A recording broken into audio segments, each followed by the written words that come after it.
সালামের উত্তর একটু জোরে আওয়াজ দিলে ভালো হয় না? আসসালামু আলাইকুম ওয়া রাহমাতুল্লাহি ওয়া বারাকাতুহু। আলহামদুলিল্লাহ আলহামদুলিল্লাহি নাহমাদুহু ওয়া নাস্তাঈনুহু ওয়া নাস্তাগফিরুহু ওয়া নু'মিনু বিহি ওয়া নাতাওয়াক্কালু আলাইহি ونعوذ بالله من شرور أنفسنا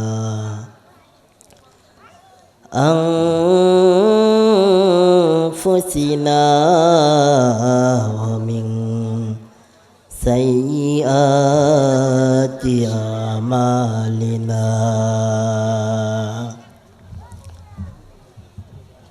من يهده الله فلا مضل له ومن يضلله فلا هادي له ونشهد أن لا إله إلا الله وحده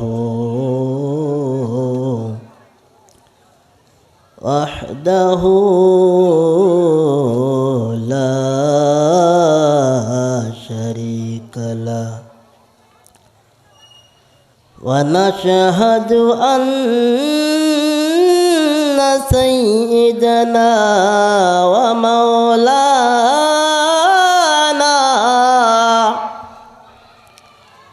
محمدًا عبده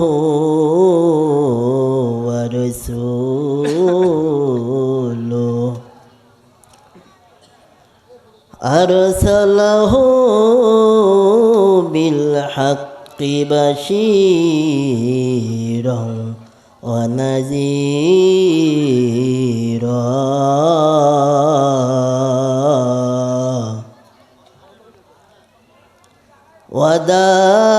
وداعيا إلى الله بإذنه وسراجا منيرا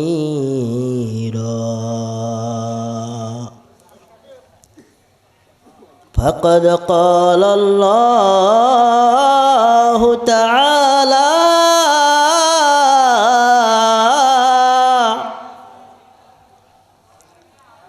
في كلامه المجيد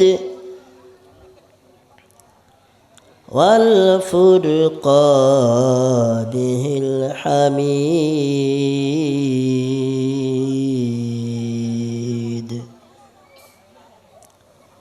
فأعوذ بالله من الشيطان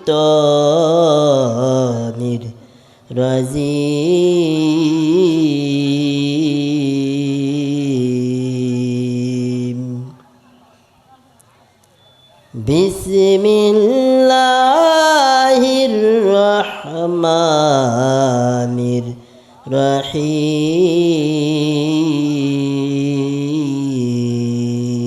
الرحيم ألف لام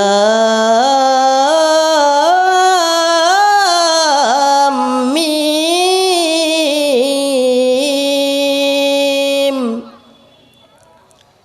ذلك الكتاب لا ريب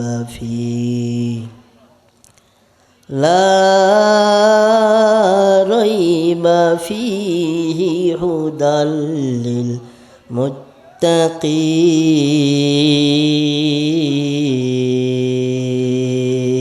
للمتقين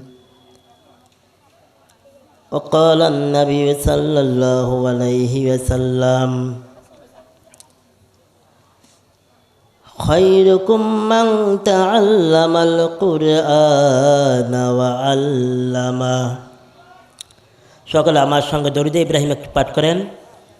আল্লাহুম্মা সাল্লি আলা মুহাম্মাদিন ওয়া আলা আলি মুহাম্মাদ কামা সাল্লাইতা আলা ইব্রাহিম। সকলে পড়েন ওয়া আলা আলি ইব্রাহিম। দরুদ শরীফ পড়তে কি কষ্ট হচ্ছে? রসুলের ওপর দরুদ পড়লে কি আল্লাহ তাআলা কি গুনাহ দেবে না সওয়াব দেবে? রহমত না বরকত? আমার নবী রহমত না বরকত? জোরে চিল্লাইয়া বলেন, রহমত না বরকত? রহমতের জন্য আসছে না গজবের জন্য? তা পড়লে সওয়াব হবে না গুনাহ হবে? একবার যদি কেউ দরুদ রসুলের উপর পড়ে আল্লাহ তাআলা তাকে 10টা রহমত দিয়ে দেয়। আসতে বলবেন? তাহলে আমরা সকলেই দরুদ পড়বো না পড়বো? ওয়া আলা আলি ইব্রাহিম ইন্নাকা হামিদুম মাজিদ। আল্লাহুম্মা বারিক আলা মুহাম্মাদিন ওয়া আলা আলি মুহাম্মাদ কামা বারাকতা আলা ইব্রাহিম ওয়া আলা আলি ইব্রাহিম ইন্নাকা হামিদুম মাজিদ। साहिल से लगा दे मेरे इश्क़ो का सफ़ीना, साहिल से लगा दे मेरे इश्क़ो का सफ़ीना, आँखों से दिखा दे मुझे मक्का व मदीना, आँखों से दिखा दे मुझे मक्का व मदीना। সকলে পড়েন বালাগাল উলা বিকামালিহি। সকলে পড়েন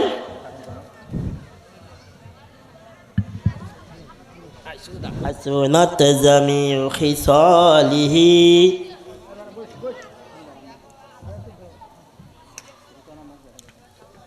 জান্নাত দোজখ সে ইয়া রব কিয়া করো যাকর, आरज़ू है मेरा मैं तुझे देखा करो एक बार, आरज़ू है मेरा मैं तुझे देखा करो एक बार। तू ही है मेरा मौला मेरा आँखों की नाज़र, तू ही है मेरा मौला मेरा आँखों की नाज़र, तू ही है मेरा माबूद मेरा परवरे दिगार, आए परवरे दिगार, आए परवरे दिगार। সকলে আমার সঙ্গে একটু সকলে আল্লাহ তাআলার ধ্যানে আল্লাহ তাআলার উপরে মগ্ন হয়ে আল্লাহ তাআলা আমাকে দেখতেছেন হাজির নাজির মনে করে সকলে একটু আমরা অল্প কিছুক্ষণ আল্লাহ তাআলার ধ্যানে আমরা সকলেই যাব। সকলে রাজি আছেন তো ইনশাআল্লাহ? তো সকলে আমার সঙ্গে একটু আল্লাহ তাআলার নাম স্মরণ করেন। আল্লাহ আল্লাহ আল্লাহ আল্লাহ আল্লাহ। সকলে জিকির করেন, সকলে সকলে সকলে সকলে সকলে আল্লাহ আল্লাহ আল্লাহ আল্লাহ আল্লাহ।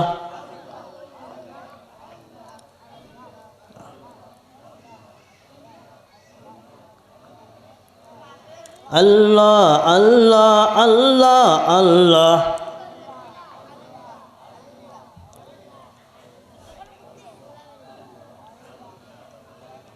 আল্লাহ।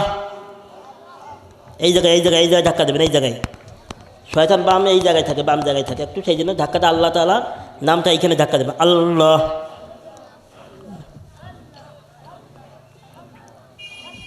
আল্লাহ আল্লাহ আল্লাহ। লা ইলাহা মুহাম্মাদুর রাসূলুল্লাহ সাল্লাল্লাহু আলাইহি ওয়াসাল্লাম।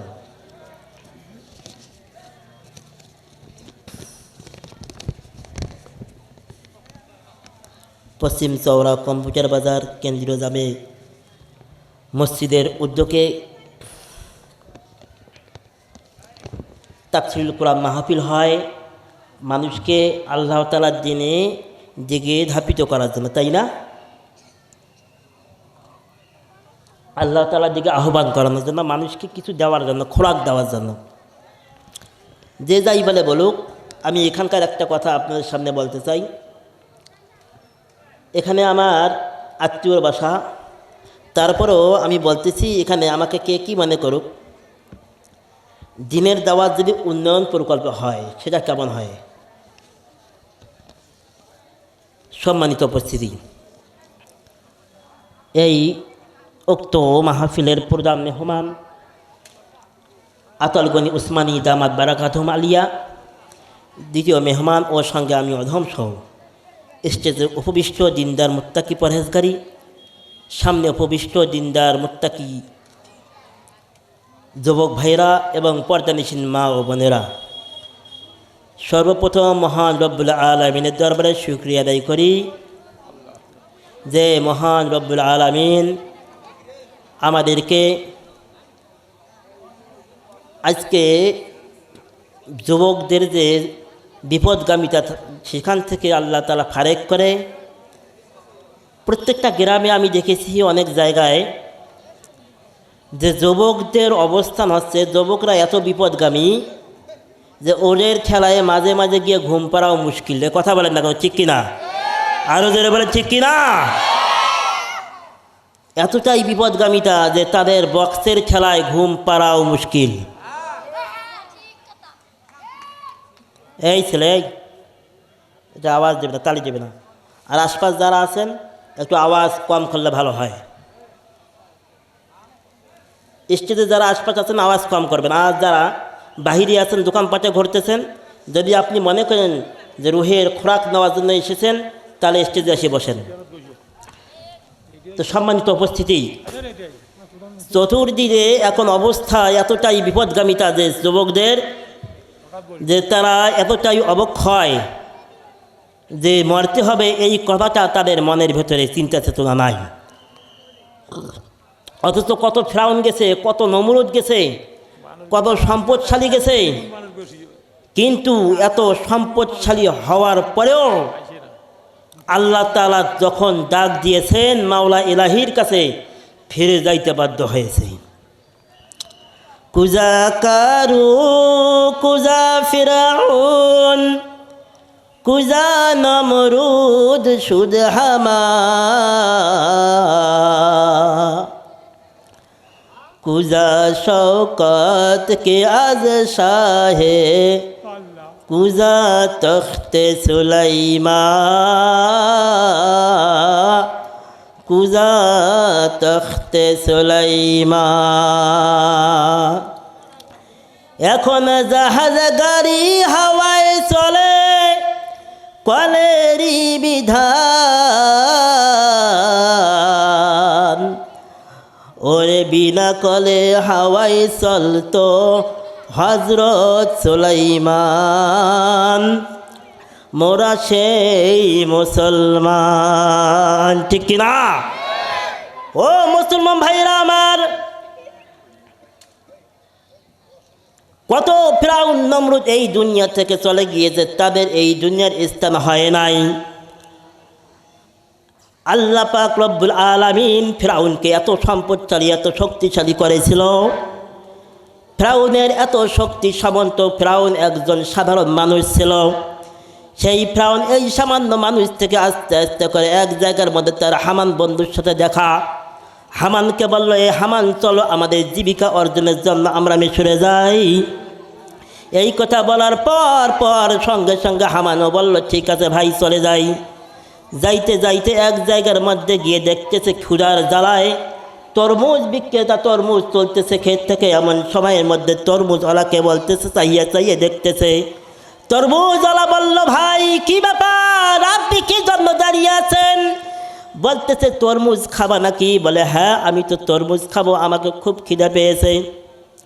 এই কথা বলার পর কিছু তরমুজ দিল। তরমুজ দেওয়ার পর বলল, ভাই আমার ক্ষেতে কি কাজ করবেন? কয় হ্যাঁ, আমাদের এই জন্যই তো এসেছি, আপনার ক্ষেতে কাজ করার জন্য।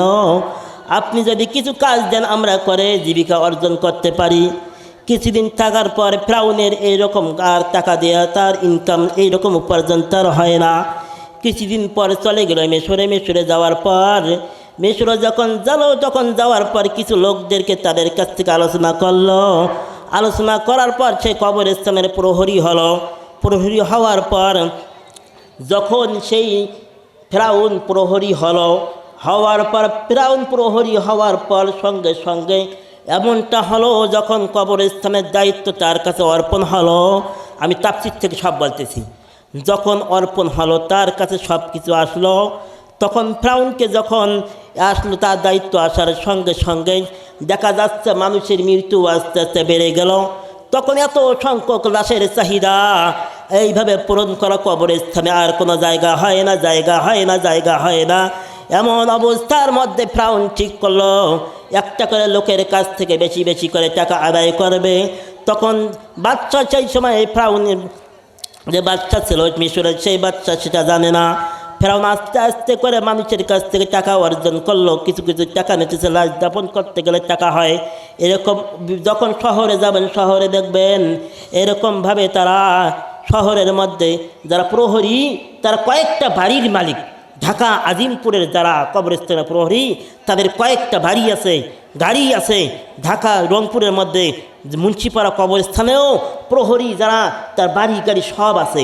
তখন যখন ফিরআউনের অবস্থা হলো, ফিরআউন যখন পরবর্তীতে কিছুদিন পর ফিরআউন মানুষের মন আস্তে আস্তে জয় করে নেওয়ার পর কিছুদিন পর এই মিশরের বাদশা মারা যাওয়ার পর তখন চিন্তা ফিকির করলো মানুষেরা কিভাবে একজন আমরা বাচ্চাকে নিয়োগ দেব। তখন অনেকেরই মতামত এসে গেল, একেই আমরা এই মিশরের বাচ্চা হিসেবে গণ্য করব। মিশরের যখন বাচ্চা হওয়ার পর তখন জ্যোতিষীকে ডাকলো, এই জ্যোতিষী দেখ আমার ভাগ্য কি আছে। জ্যোতিষী দেখার পর বলতেছে, হুজুর। ফিরআউন বলে, এই বেটা কথা বলিস না কেন? সেই সময়ের মধ্যে সেই জ্যোতিষীর বয়স 400 বছর। কয়শত বছর? সেই জ্যোতিষীটির বয়স ছিল 400 বছর।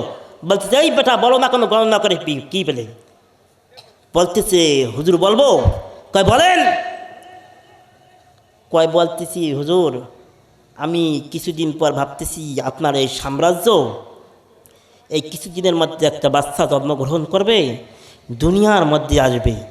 এই বাচ্চা আপনার এই যে বাদশাহী সমস্ত কিছুকে খতম করে ফেলবে। তখন ফিরআউন বলল, কি ব্যাপার? ফিরআউন চিন্তিত হয়ে গেল, কিরে আমি তরমুজ ক্ষেতের মজুরি থেকে, কবরস্থানের প্রহরী থেকে আজকে আমি মিশরের বাচ্চা হিসেবে আসলাম, আমার কিছুই ছিল না, আঙ্গুল ফুলে কলা গাছ হয়ে গেলাম। এরকম আঙ্গুল ফুলে কলা গাছ আছে না এলাকার মধ্যে? আছে না? বাপের কিছুই ছিল না, এখন টাকা বলা হয়ে গেছে, এলাকার মধ্যে মানুষকে সম্মান করতে জানে না। কথা বলেন না কেন? ভূমিকম্প আসে কেন? ভূমিকম্প আসার কারণ আবু হুরায়রা রাদিয়াল্লাহু তাআলা আনহু বলেছেন, ভূমিকম্প যখন গজব আসে আল্লাহ তাআলার পক্ষ থেকে, গজব আসার কয়েকটা কারণ রাসূল সাল্লাল্লাহু আলাইহি ওয়াসাল্লাম বলেছেন।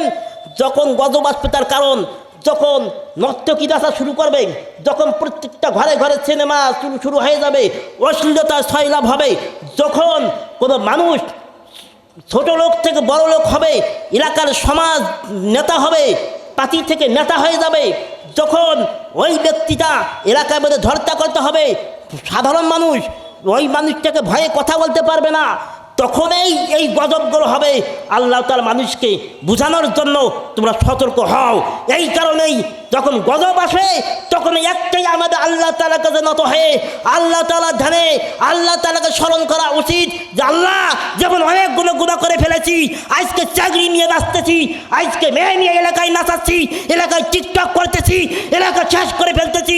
ও ভাই, আপনি মনে করেন আপনার এলাকার গজবের জন্য একটা চিরাই যথেষ্ট? কথা বলেন ঠিক কিনা? আর হাজার বলে ঠিক কিনা? হযরত মুসা আলাইহিস সালাতু ওয়াস সালাম আল্লাহর পয়গম্বর যুদ্ধের মধ্যে গেছেন। আল্লাহর পয়গম্বর যুদ্ধের মধ্যে যাওয়ার পর আল্লাহর পয়গম্বর যখন যুদ্ধের মধ্যে গেলেন, যেই ছেলেটা উঠাউঠি করবে মনে করেন সে ওই দলের লোক, এ কথা বলেন না কেন? হ্যাঁ, ওই দলের লোক না? আল্লাহর পয়গম্বর মুসা আলাইহিস সালাতু ওয়াস সালাম এলাকার মধ্যে বৃষ্টি নাই, বৃষ্টি নাই, বৃষ্টি নাই, বৃষ্টি নাই, এত মানুষ সবাই কান্নাকাটি করে আল্লাহর পয়গম্বরের কাছে আসলেও আসে বলল, এ হুজুর, আমরা তো এত বৃষ্টির জন্য আমরা হাহাকার, পশু পাখিরা চতুর্দিকে অনেক অবস্থার মধ্যে আছে, খারাপ অবস্থার মধ্যে। আল্লাহর পয়গম্বর, আপনি একটা ছোটো হা করে দেন, আমরা কিভাবে চলবো, কি অবস্থার মধ্যে চলবো? বলতেছে যে ঠিক আছে, সকলেই তোমরা তোমাদের জিনিসপাতি নিয়ে এক এক জোড়া করে জিনিস নিয়ে আসো। যখন বৃষ্টি আসে, বৃষ্টি আসে না, তার জন্য পানির জন্য মানুষ সকলেই যাবে, গরু ছাগল যত আছে, যত পাখি সবগুলোকে নিয়ে সেখানে একত্রিত হবে। তার কারণ আল্লাহ তাআলা কার ওসিলা করে হয়তোবা তার গুনাহগুলোকে আল্লাহ মাফ করে, কার সওয়াবের কারণে আল্লাহ তাআলা হয়তোবা কার দোয়া কবুল করে নাই সেটা বলা মুশকিল।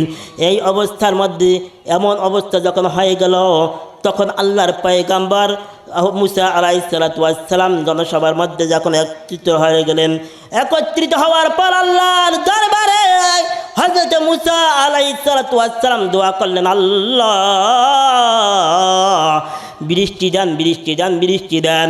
এত আল্লাহর কাছে চাওয়ার পর মুসা কালিমুল্লাহ এত চাওয়ার পরও কোনো বৃষ্টি নাই, বৃষ্টি নাই, বৃষ্টি নাই। যখন বৃষ্টি নাই তখন বলতেছে, আল্লাহ কি ব্যাপার, বৃষ্টি তো হয় না, কারণটা কি? আল্লাহ আপনার কাছে এত দোয়া করতেছি আমি পয়গম্বর হওয়ার পরেও কোনো বৃষ্টি নাই, বৃষ্টি নাই। বলতেছে, ও মুসা,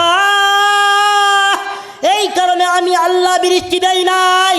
এখানে একটা গুনাহগার ব্যক্তি আছে, হাজার হাজার লক্ষ লক্ষ লোকের মাঝখানে একটা গুনাহগার আছে। এমন গুনাহগার এমন গুনাহ করেছে, যেমন 40টা বছর ধরে গুনাহ করেছে, গুনাহ করতে করতে আজকে এত দূর পর্যন্ত এসেছে।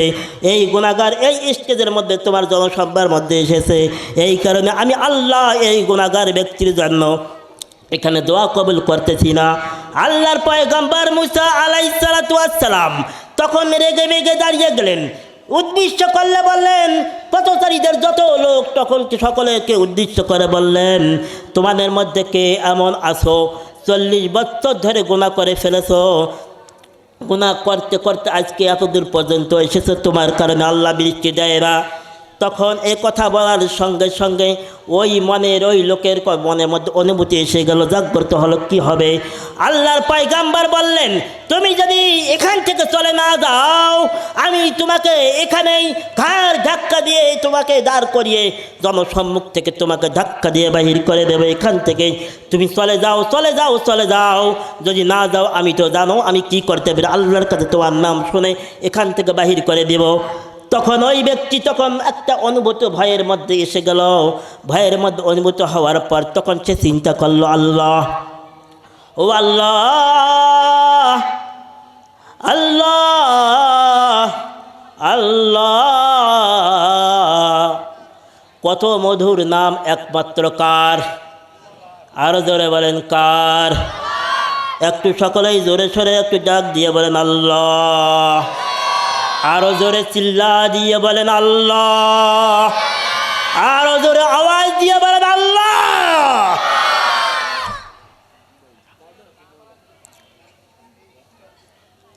বলতেছে, আল্লাহ আমি তো 40টা বছর ধরে গুনাহ করেছি গো আল্লাহ, আপনি এমন একজন সৃষ্টিকর্তা, আমার এই গুনার কথা একমাত্র আপনি জানেন। 40 বছরের গুনাহ আর কেউ জানে না। আমার মা যদি আমার গুনার কথা জানতো তাহলে আমাকে ছোটোবেলায় হত্যা করে ফেলতো। আমার স্ত্রী যদি জানতো তাহলে স্ত্রী আমার কাছ থেকে আলাদা হয়ে যাইতো। আমার সন্তান যদি জানতো, আমার সন্তান আমাকে বয়কট করতো, তিরস্কার করতো। সমাজ যদি জানতো সমাজ আমাকে বহিষ্কার করে দিত। এলাকাবাসী জানলে এলাকাবাসী আমাকে এই এলাকা তারা করতো। আল্লাহ, আল্লাহ আপনি এমন একজন সৃষ্টিকর্তা মালিক,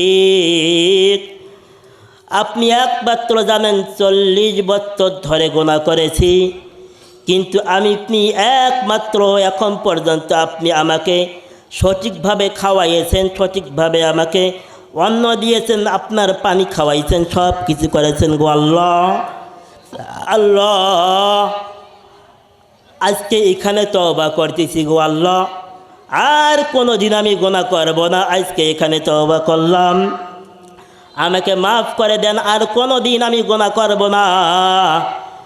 তখন এই কথা বলার সঙ্গে সঙ্গে আল্লাহকে বলল, আল্লাহ আপনি তো রহিম, আপনি তো রহমান, আপনি গফুর, আপনি গফফার,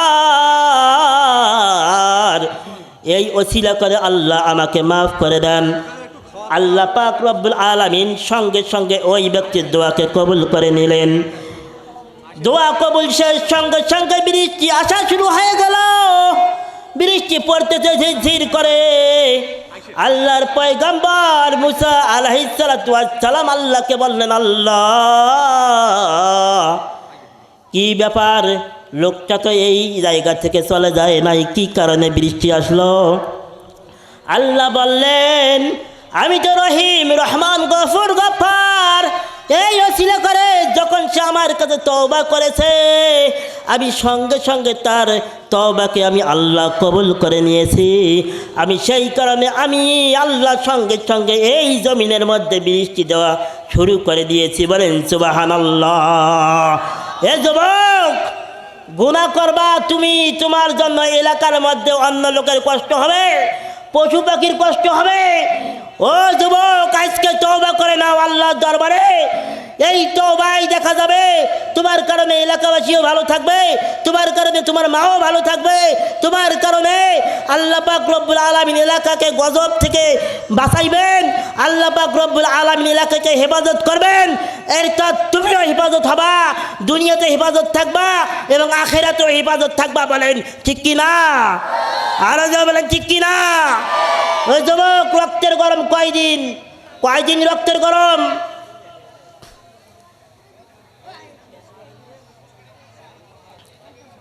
ভাইরা আমার, বলতেছিলাম তাহলে আল্লাহ পাক রব্বুল আলামিন ওই জায়গাগুলোকে আমাদের ওই জায়গাগুলো থেকে এখানে ফিরিয়ে এনেছেন, সেজন্য আমরা শুকরিয়া আদায় করব। কার কাছে বলেন?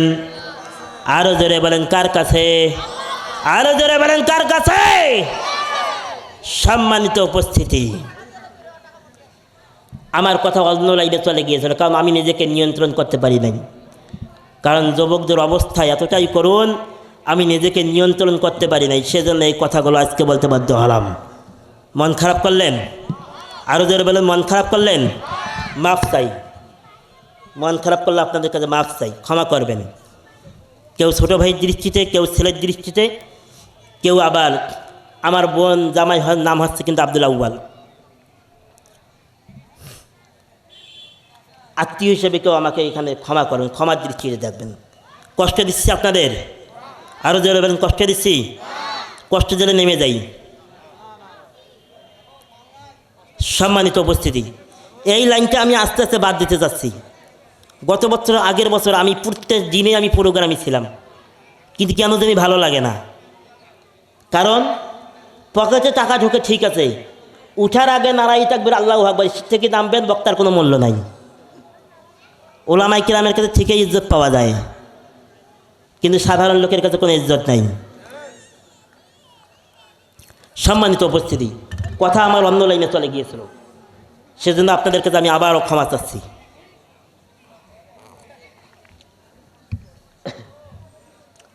আল্লাহ পাক রব্বুল আলামিন বলেন যে বান্দা, তুমি তোমার যেদিকেই তাকাও না কেন, তোমার ডানে তাকাও আমার নিয়ামত দেখতে পারবা, তোমার বামে তাকাও আমার নিয়ামত দেখতে পারবা, তোমার ওপরে তাকাও আমার নিয়ামত দেখতে পারবা, তোমার নিচে তাকাও আমার নিয়ামত দেখতে পারবা, তোমার সামনে তাকাও আমার নিয়ামত দেখতে পারবা, তোমার পেছনে তাকাও আমার নিয়ামত দেখতে পারবা। তোমার ডান বাম সামন পেছন চতুর্দিকে যত গাছ গাছালি তরুল তরুলতা আছে, যেদিকেই তাকাবা নিয়ামত আর নিয়ামত। আমি আল্লাহ পাক রব্বুল আলামিন তার থেকেও একটা বড় নিয়ামত তোমাদেরকে দান করেছি। সেই নিয়ামতটার নাম কি আপনারা জানতে চান? আরও জোরে বলেন না, জানতে চান? আল্লাহ পাক রব্বুল আলামিন বলেন সেই নিয়ামতটার নাম হচ্ছে এই আল কোরআন। কি নাম? আরও জোরে বলেন কি নাম? ভাইরা আমার,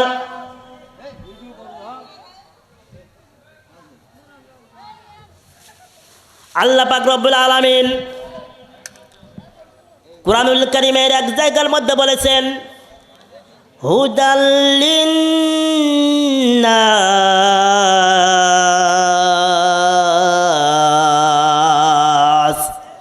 আল্লাহু আকবার। আল্লাহ পাক রব্বুল আলামিন বললেন মানুষের হিদায়াতের জন্য এই কুরআনুল কারীমকে আমি আল্লাহ তাআলা নাজিল করেছি। আর এক জায়গার মধ্যে আমার আল্লাহ তাআলা কত সুন্দর করে বলেন হুদাল লিল মুত্তাকিন।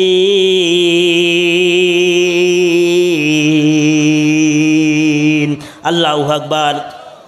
আল্লাহ পাক রব্বুল আলামিন বললেন মানুষের হিদায়াতের জন্য এই কুরআনুল কারীমকে আমি নাজিল করেছি। আর এক জায়গার মধ্যে বললেন এই কুরআনুল কারীম যারা মুত্তাকি তাদের জন্য আমি এই কুরআনুল কারীম নাজিল করেছি। ও ভাই আপনাদের প্রশ্ন আসতে পারে আল্লাহ পাক রব্বুল আলামিন তো মানুষের হিদায়াতের জন্য যদি এই কুরআনুল কারীম নাজিল করে থাকেন, এমনও তো লোক আছে যারা এই পৃথিবীর জমিনের মধ্যে অধিকাংশ লোক মানুষ যারা কুরআনুল কারীমের ছায়াতলে আসতে পারে না, এই মানুষগুলোর ব্যাপারে আপনি কি বলবেন? কোরআন যদি মানুষের হিদায়াত দেয় তাহলে এই ব্যক্তিদের ব্যাপারে আপনি কি বলবেন? একটা উদাহরণের মাধ্যমে আমি আপনাদের বলতে চাই, দুধ এবং ঘি খেলে শরীর ভালো হয় না খারাপ হয়? একটু জোরে আওয়াজ দিয়ে বলেন না, ভালো হয় না খারাপ হয়? দুধ এবং ঘি খেলে শরীর ভালো হয় না? যদি পেটের মধ্যে জাফার টুকুর পাচার প্রচুর যত আছে অসুস্থ যদি হয়, এমন অবস্থা যদি আপনি দুধ এবং ঘি খান তাহলে পেটের অবস্থা ভালো হবে না খারাপ হবে? এখানে আমি কিস্তে কাহিনী কোনো বলবো না, বলেন পেটের অবস্থা ভালো হবে না খারাপ হবে? কারণটা কি? দুধ এবং ঘি ভালো জিনিস হওয়ার পরেও পেটের মধ্যে গেলে খারাপ হয়, কারণ পেটের মধ্যে ঘাটার গুটির পেটের সমস্যা। আর যেই ব্যক্তিগুলোর মাথার মধ্যে ভাটার বুটির পাচার বুটির করে ওই ব্যক্তির কাছে যখন এই কুরআনুল কারীম ভালোটাকে রাখা হয় তখন ওদের মাথা আরও বেশি খারাপ হয়ে যায়। তখন বলে যে আল্লাহ বলতে কিছু নাই, আল্লাহ কিছু নাই, আল্লাহ বলতে কিছু নাই, সৃষ্টি করতে বলতে কিছু নাই, মানুষ বানর থেকে সৃষ্টি হয়েছে, তৈরি হয়েছে। ডারউইনের মতো মতবাদ বলে যে বানর লাফাইতে লাফাইতে লাফাইতে আস্তে আস্তে আস্তে অটোমেটিক পড়ে গেছে, অটোমেটিক পড়তে পড়তে পড়তে পড়তে পড়তে পড়তে পরবর্তীতে আস্তে আস্তে অটোমেটিক মানুষ হয়ে গিয়েছে। ডারউইনের মতো কথা বলে, তখন তাদের মাথার মধ্যে ঝাপার ঝুপুর করে আল্লাহর বিরুদ্ধে কথা বলে, আবুল বাশার সরকারের মতো কথা বলে, আল্লাহর বিরুদ্ধে কথা বলেছে। কিন্তু তৌহিদি জনতা বাংলার জমিনের কিছু লোক আছে যারা হিজড়া টাইপের মহিলা পুরুষ, ওই হিজড়া টাইপের লোকেরা আবুল সরকারের পক্ষে কথা বলেছে, আবুল সরকারের পক্ষে কথা বলে তারা বাংলার জমিনকে উত্তেজিত করেছে। উলামায়ে কিরাম যখন বলেছে এটা বোঝাই আবুল সরকার আল্লাহর বিরুদ্ধে কথা বলেছে, আল্লাহ তাআলা নাউজুবিল্লাহ আগাও নয় বাঁচাও নাই, এই কথা বলার পরেও আবুল সরকারের পক্ষ যেই ব্যক্তিগুলো নিয়েছে তাদের বিষয়টা আমি বলতে চাই, তাদের কথা বলতে চাই। ও ভাই, সামনে আপনি কোন রাজনীতি করেন সেটা বিষয় নয়, মানুষকে ধর্মান্ধ বলেন সেটা কথা নয়, মানুষকে যাই বলেন উলামায়ে কেরাম সেটা বিষয় নয়। আমি ধর্মান্ধ, এটা আমার পাওয়ার, আমি আল্লাহর ধর্মের কাছে ধর্মান্ধ হয়ে গেছি। কিন্তু আপনি ধর্ম হয়ে গেছেন রাজনীতির পক্ষে, রাজনীতিতে আপনি ধর্মান্ধ, এ কারণে আমি ধর্মান্ধ হওয়ার কারণে আমি জান্নাত পাবো, আর আপনি ধর্মান্ধ রাজনীতি হওয়ার কারণে দুনিয়া পাবেন আখিরাত পাবেন না।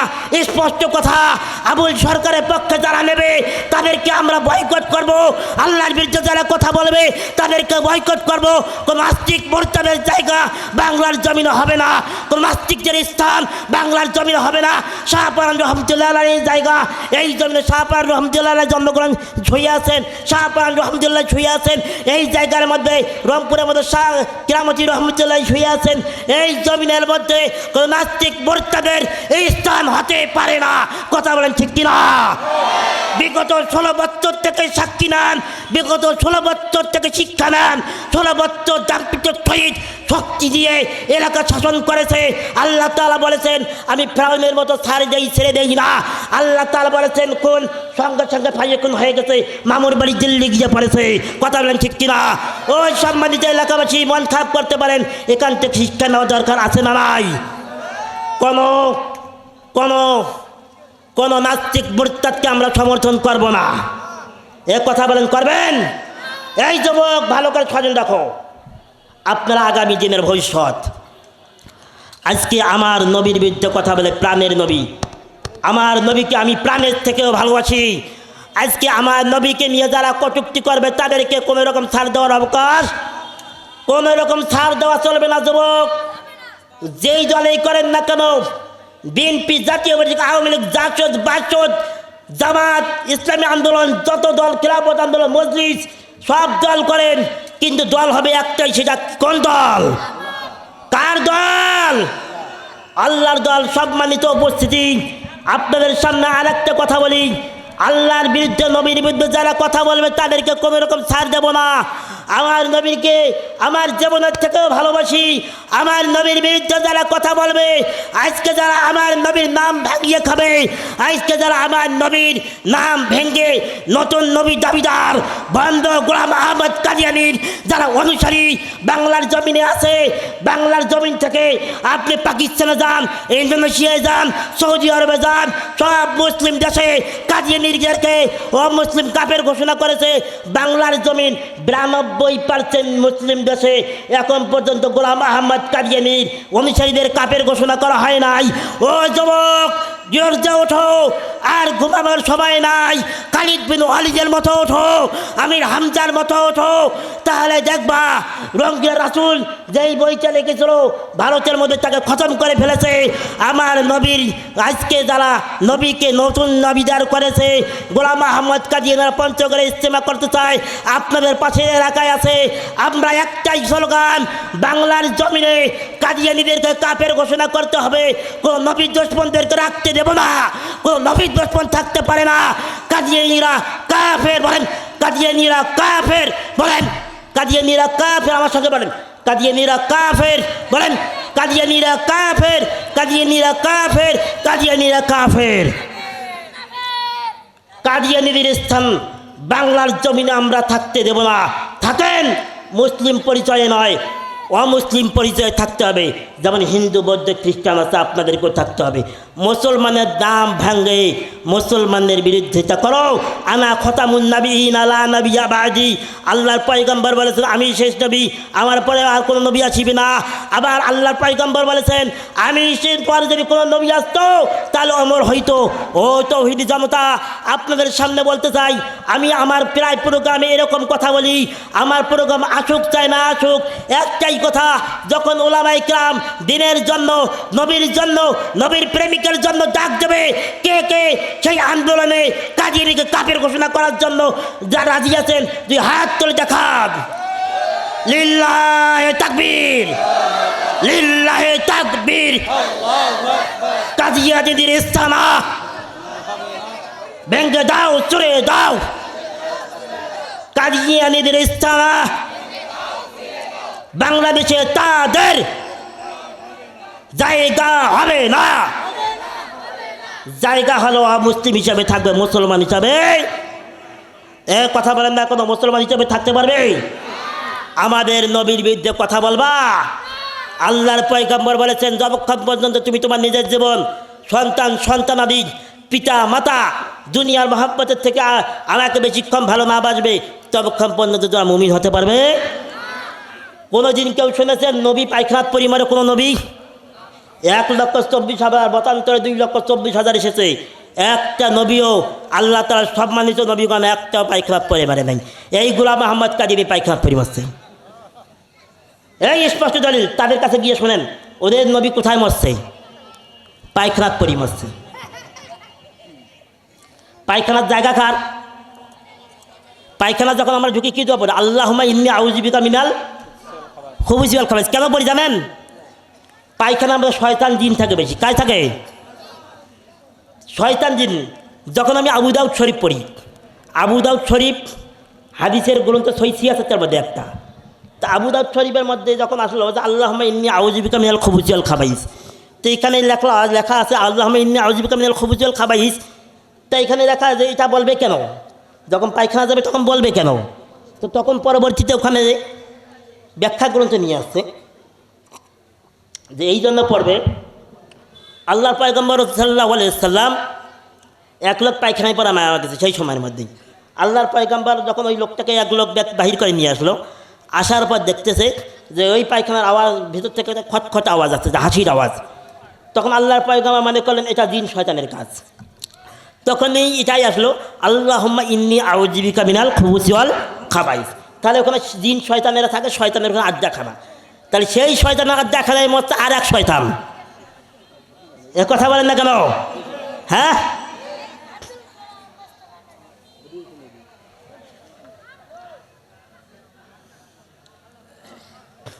মন খারাপ করলেন? যুবক, উজ্জীবিত হও, উজ্জীবিত হও, দাঁড়িয়ে যান, দাঁড়িয়ে যান, দাঁড়িয়ে যান, উজ্জীবিত হও। সঠিক ইসলামকে শেখো। সঠিক কোনটা ইসলাম, সঠিক ইসলাম গ্রন্থ শেখো, ব্যাখ্যা শেখো। ওলামায়ে কেরামের যে হক্কানি ওলামায়ে কেরামের সোহবতে যাও, তাহলে বুঝতে পারবে কেমন। আমি তো আল্লাহর কাছে ভাগ্যবান মনে করি, কারণ আল্লাহ পাক রব্বুল আলামিন আমাকে এরকম করার পরেও আবার হায়াতটা কত ছোট।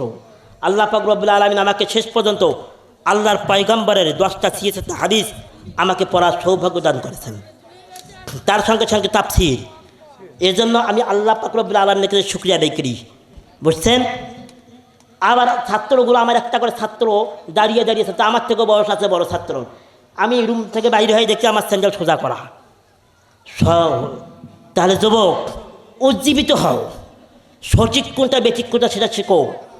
দুনিয়ার মোহকে বাদ দাও, দুনিয়ার মোহকে বাদ দিয়ে দাও।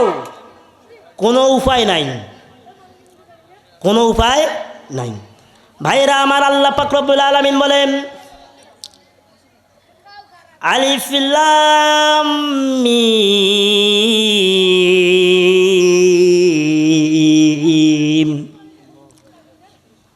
আল্লাহ পাক রব্বুল আলামিন বলেন কুরআনুল কারীমে সূরাতুল ফাতিহার 2 নম্বর সূরা আছে সূরা বাকারা। সব কথা বলবো, তাফসীর থেকে কারো বিরোধিতা করব না। সূরা বাকারার 2 নম্বর সূরার 1ম নম্বর আয়াত, আলিফ লাম মিম যালিকাল কিতাবু লা রাইবা ফীহি হুদাল লিল মুত্তাকিন। আল্লাহ পাক রব্বুল আলামিন কুরআনুল কারীমের অসংখ্য জায়গার মধ্যে আলিফ লাম মিম হামিম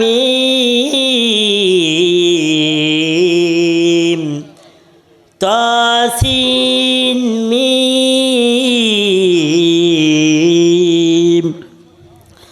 আলিফ লাম রা,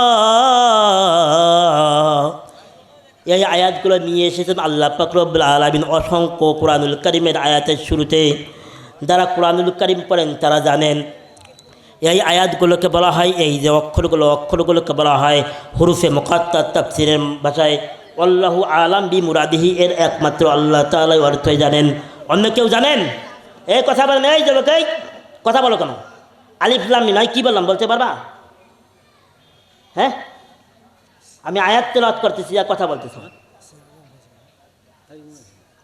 আলিফ লাম মিম, এই যে এগুলো হরফে মুকাত্তাত আল্লাহু আলাম বি মুরাদিহি, এই 3টা পড়লে কয় নাকি? একটু জোরে বলেন না কেন, কয় নাকি? আলিফ একটা হরফ, লাম একটা হরফ, মিম একটা হরফ, 3টা হরফে 10 করে 30 নাকি, কয় নাকি? 10 করে 30 নাকি? তাহলে সম্মানিত উপস্থিতি, আপনাদের কাছে আমার প্রশ্ন, এ ভাইয়াই ভাইয়াই ওই বিশৃঙ্খলা করেন না, এটা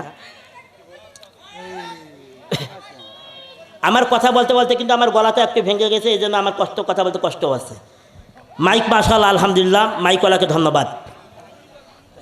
সম্মানিত উপস্থিতি, এই যে 3টা হরফ 30 নাকি আমরা পাইলাম, কিন্তু কিছু কিছু আমাদের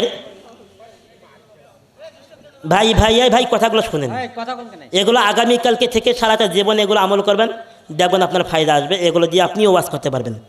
কালকে তাফসীর, এগুলো যেগুলো কথা বলতেছি, কালকে কুরআনুল কারীমের বাংলা তাফসীর মারিফুল কোরআন, যেটা মুফতি শফিউর রহমাতুল্লাহ পাকিস্তান থেকে লিখছে, সৌদি আরবে ডাবিং হয়েছে, সেখান থেকে বাংলাদেশের মাওলানা মুহিউদ্দিন সাহেব রহিমুল্লাহু মাসিক আদর্শনারীর উনি সম্পাদক ছিল, উনি লিখেছে, বাংলা আবৃত্তি করেছে উনি। এটা আপনারা পরে দেখতে পারবেন, দেখলে আপনারা বুঝতে পারবেন তাফসীরের কথা বলতেছি। হরফে মুকাত্তাত, এই 3টা হরফ পড়লে 30 নাকি। কিন্তু আমাদের ওলামায়ে কিরাম, আমাদের কিছু কিছু সংখ্যক ভাই আছে তুলতুলা টাইপের মৌলবি, থরথরা লম্বা টুপি দিয়ে তারা বলে যে কোরআন শরীফ না বুঝি পড়লে সব নাই, সব নাই, সব নাই। আমি তাদের কাছে প্রশ্ন রাখতে চাই, ভাই আপনি যতই বড় পণ্ডিত, যতই বড় আলেম, যতই বড় দার্শনিক হন না কেন, আমি আপনাকে বলতে চাই, আপনি যদি এখানে থাকেন আমার সামনে আসেন, আর যদি এখানে না আসতে পারেন আমার বোনের বাসা যাব, সেখানে আসেন। আর যদি সেটাও না পারেন, আমি আল জামিয়াতুল কাসিমিয়া দারুল উলুম ধনতলা মাদ্রাসার একজন প্রাক্তন শিক্ষক, সহকারী শিক্ষক, ওখানে আসেন। আমি আপনাদেরকে চ্যালেঞ্জ করব, যদি কেউ এই 3টা হরফের অর্থ দিতে পারেন, এই 3টা সহ হা মিম ত সিন মিম আলিফ লাম র ইয়াসিন কফ, এই হরুফে মুকাত্তাতের কেউ অর্থ বলতে পারেন, আমি আজকে থেকে কসম করব, আজকে থেকে কোনো স্টেজে আমি কথা বলবো না, আমি নেমে যাব। আপনারা যদি কেউ বলেন যে আমরা অর্থ বলে দিতে পারবো, আপনারা কেউ অর্থ বলে দিতে পারবেন না। অতএব ভাই, এই 3টার যদি অর্থ আপনারা দিতে না পারেন, এই 3টে অর্থ না বুঝে পড়লে সব আছে না নাই? এই ভাই চিল্লায় দিয়ে বলেন আছে না নাই? অর্থ আছে, এই 3টার অর্থ পাওয়া যায়, তারপরও সব আছে না নাই? কেন মানুষকে আপনি বিভ্রান্ত করবেন ভাই? কোরআনুল কারীম তেলাওয়াত থেকে মানুষকে কেন আপনি বিপদগামিতা করবেন? যুবককে আপনি আকৃষ্ট করবেন কোরআনুল কারীম তেলাওয়াতের জন্য, কেন আপনি সেই যুবককে আপনি সেই আকৃষ্ট না করে বলেন যে কোরআন শরীফ না বুঝে পড়লে সব নেই, সব নেই, সব নেই, এগুলো বলবেন কেন? আপনি তাদেরকে দ্বীনের পথে আনবেন, কোরআনুল কারীম তেলাওয়াতের পক্ষে কথা বলেন, ঠিক কি না ভাইরা আমার? আলিফ লাম মিম যালিকাল কিতাবু লা রাইবা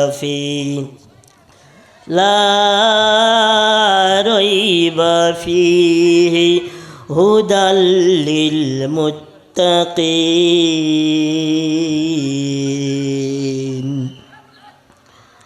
আল্লাহ পাক রব্বুল আলামিন বললেন, ও দুনিয়ার মানুষ, দেখো আমি এমন একটা গ্রন্থ তোমাদের দুনিয়ার জমিনের মধ্যে আমি পাঠাইয়ে দিয়েছি। পৃথিবীর যত লেখক আছে, সব যত দার্শনিক সাহিত্যিক আছে, সব দার্শনিক সাহিত্যিক তাদের লেখার মধ্যে, বই লেখার পর শুরুতেই বলে, পাণ্ডিত্য বিজ্ঞানী যত বলেন না কেন, সকলেই বলে কোরআনুল কত গ্রন্থ লেখার পর বলে, ভাই ভুল ত্রুটি হলে আমাকে ক্ষমা করবেন, কিন্তু একমাত্র আমার তোমার আল্লাহ যিনি বলেছেন, শুরুতেই চ্যালেঞ্জ করে দিয়েছেন, বলেছেন যালিকাল কিতাব,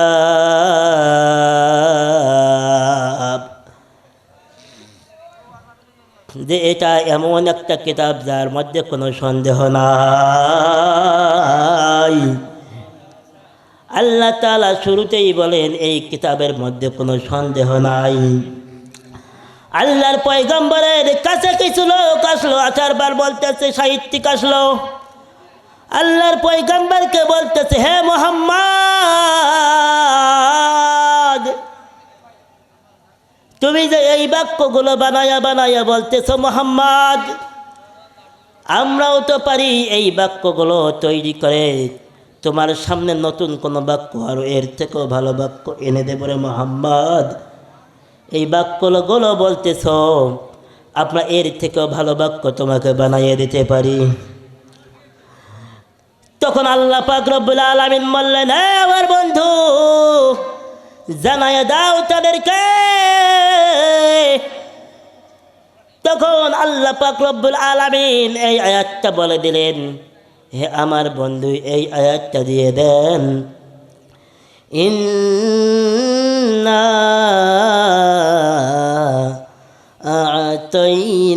আ'তাইনাকাল কাউসার।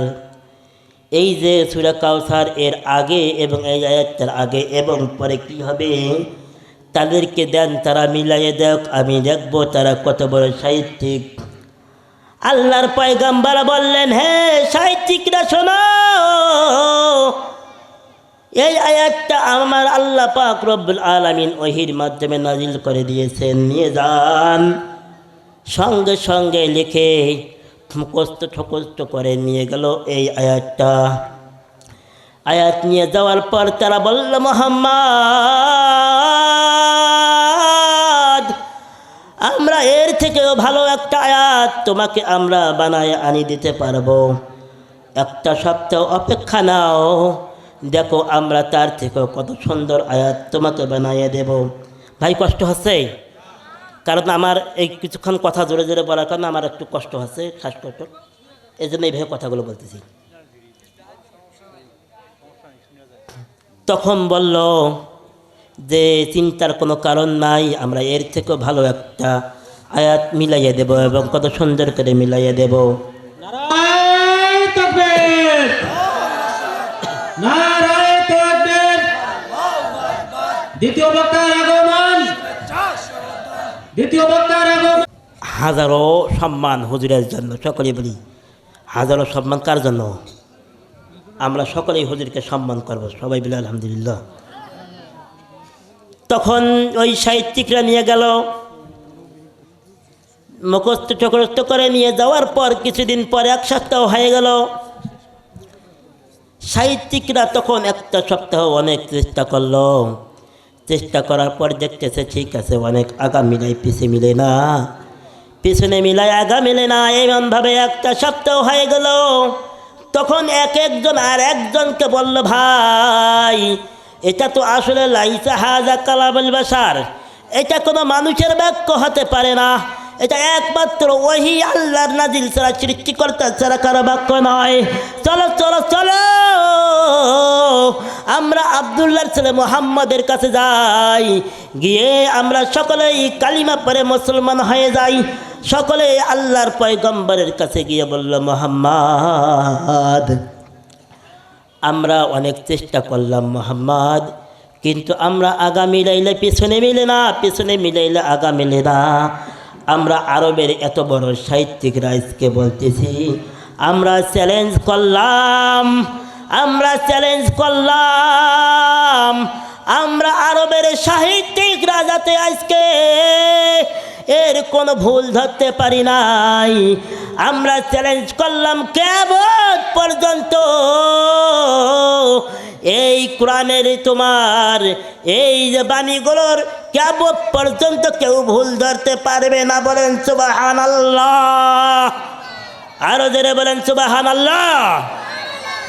সম্মানিত উপস্থিতি, আরও কথা বলার অনেক ইচ্ছা ছিল, মূল পয়েন্ট কথা বলতে গেলে দেখা যায় 1-1.5 ঘন্টা কোন দিক দিয়ে বোঝা যায় না, মূল পয়েন্ট ছেড়ে যায়।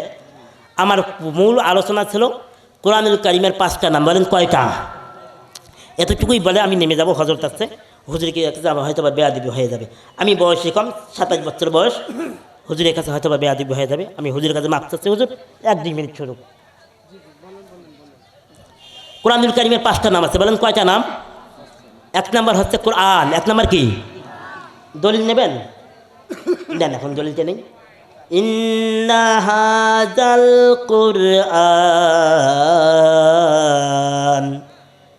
ইয়াহদি লিল্লাতি হিয়া আকওয়াম।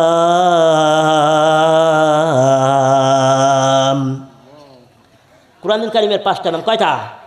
তার মধ্যে 1 নম্বর নাম হচ্ছে কোরআন। 1 নম্বর নাম কি? 2 নম্বর নাম আসেন। 2 নম্বরের নাম হচ্ছে তানজিল। কি নাম? না ফুরকান। 2 নম্বরের নাম হচ্ছে কি? ফুরকান। তাবারাকাল্লাযী নাযালাল ফুরকানা আলা আবদিহি লিয়াকুনা লিল আলামিনা নাযীরা। 2 নম্বর নাম হচ্ছে ফুরকান। 2 নম্বর নাম কি? ফুরকান, পার্থক্যকারী। কোরআনুল কারীম কি? পার্থক্যকারী। 3 নম্বর নাম আছেন হামিম, তানজিলুল কিতাবি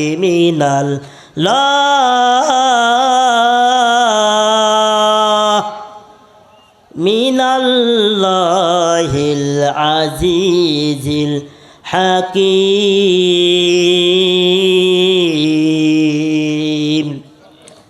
3 নম্বর নাম হচ্ছে তানজিল। 3 নম্বর নাম কি? মানে আল্লাহ পাক রব্বুল আলামিন একদিনেই নাজিল করেন নাই, দীর্ঘ 23টা বছর এই কোরআনুল কারীমকে নাজিল করেছেন। এই জন্য 3 নম্বর নাম কি? 4 নম্বর নাম আসেন। ভাই মন খারাপ করতেছেন? কারণ গলাটা ভেঙে গেছে তো বেশি চিল্লানির কারণে, এই জন্য আমার আয়াতগুলো বলতে কষ্ট আছে। 4 নম্বর নাম আসেন। 4 নম্বর নাম কিতাব। 4 নম্বর নাম কি?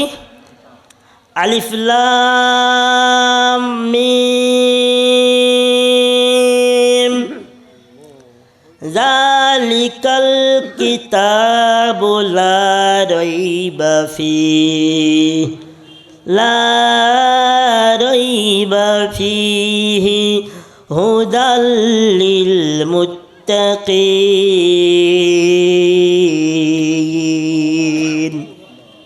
4 নম্বর নাম হচ্ছে কিতাব। 4 নম্বর নাম কি ভাই পাইছেন? কিতাব, যালিকাল কিতাব। 5 নম্বর নাম জিকির। 5 নম্বর নাম কি দেখেন, ইন্না নাহনু নাযালনা যিকরা ওয়া ইন্না লাহু লাহাফিজুন।